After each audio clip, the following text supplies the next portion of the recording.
Pontos de máximo e mínimo locais em funções f de R em R. Bem, como achar esse tipo de ponto? A gente quer achar eles. Qual que é o principal do cálculo que a gente vai ter que usar? Derivadas. E o que é uma derivada? É um operador linear, mas você não deve pensar nisso. Você tem que pensar em como interpretar uma derivada. A derivada tem 3 interpretações. Pode ser a tangente da reta tangente ao gráfico, a inclinação da reta tangente ao gráfico. Pode ser a tendência de crescimento da nossa função em certo ponto e a taxa de variação da função naquele certo ponto. Bem, além da primeira derivada, é interessante saber interpretar a segunda derivada para brincar de pontos de máximo e mínimo. E qual que é a interpretação da segunda derivada? É a taxa de variação da inclinação da nossa reta tangente. Observa esse círculo aí. A nossa reta vem por baixo, sobe, e ela vai de uma inclinação menor abaixo do círculo para uma inclinação maior acima do círculo. Então a nossa segunda derivada aí tem que ser positiva, porque é uma variação positiva da nossa inclinação da reta tangente. Bem, ok. E o que tudo isso tem a ver com máximos e mínimos locais? Pegando o mesmo gráfico, agora com duas retas tangentes, nesses dois pontos.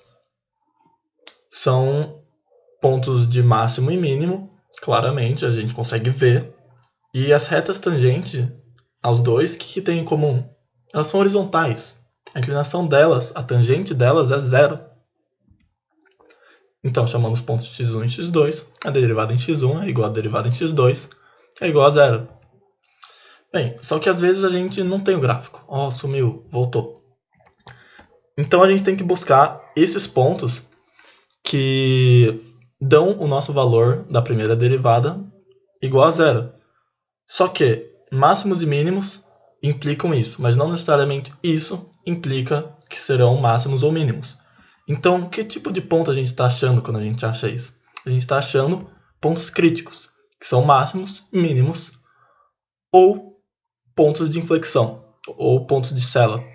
Tem gente que chama das duas coisas. Bem, supondo que a gente achou um valor que dá zero, né? A nossa primeira derivada. Aí a gente olha antes dele e a nossa derivada é negativa, o que implica que nosso gráfico está decrescendo. Depois dele, derivada positiva, nosso gráfico está crescendo. Olhando o gráfico agora, em que lugar tem esse comportamento? Aqui.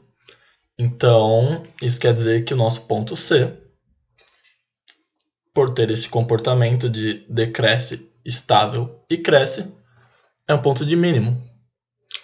Supondo de novo, a gente achou um ponto C com essa propriedade igual a zero.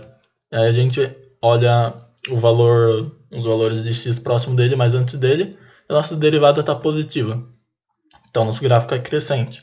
Depois dele, nossa derivada é negativa. Então, nosso gráfico é decrescente.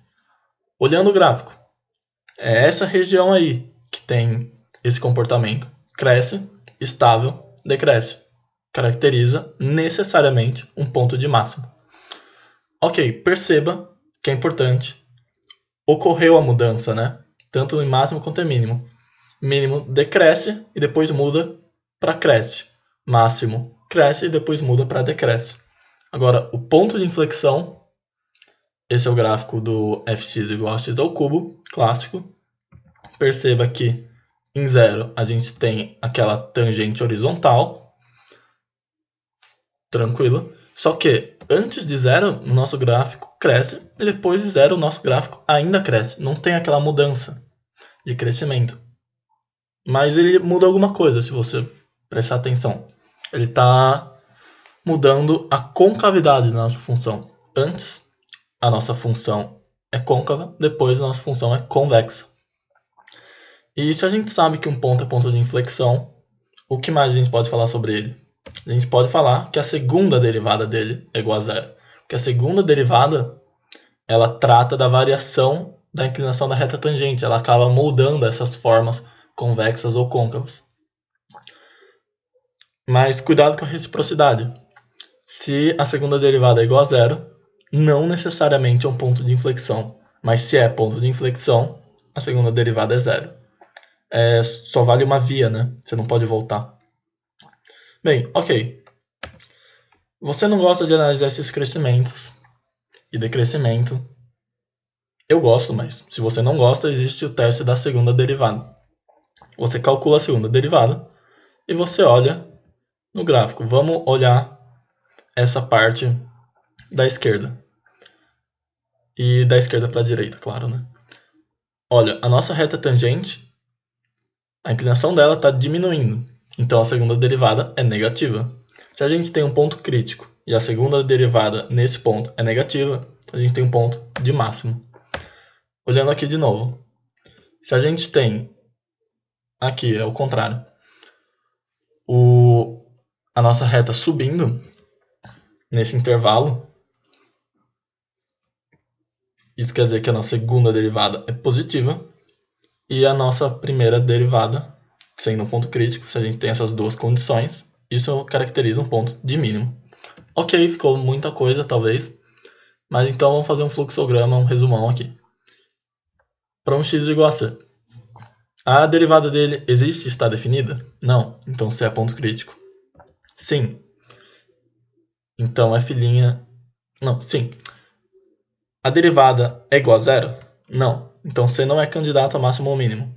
Lembrando, né? Voltando lá. Nesse ponto crítico, se você acha que C é ponto crítico, no primeiro caso, vale a pena fazer mais análise se você quiser. Ou substituir C na função e calcular. Bem, voltando. A derivada é igual a zero? Sim. Então, C é ponto crítico. E a segunda derivada é o quê? É menor que zero? Se é ponto de máximo local, acabou. Maior que zero? Se é ponto de mínimo local, acabou. Igual a zero, se ainda é apenas ponto crítico. Se você quer saber se é máximo, mínimo ou inflexão, você tem que ou fazer a recursividade desse fluxograma, né? Calcular a terceira derivada, ou você analisa o sinal da segunda derivada antes do C e depois do C. Se mudar é ponto de inflexão. Se não mudar, é máximo ou mínimo. Você vê se é menor ou maior que zero. E é isso aí.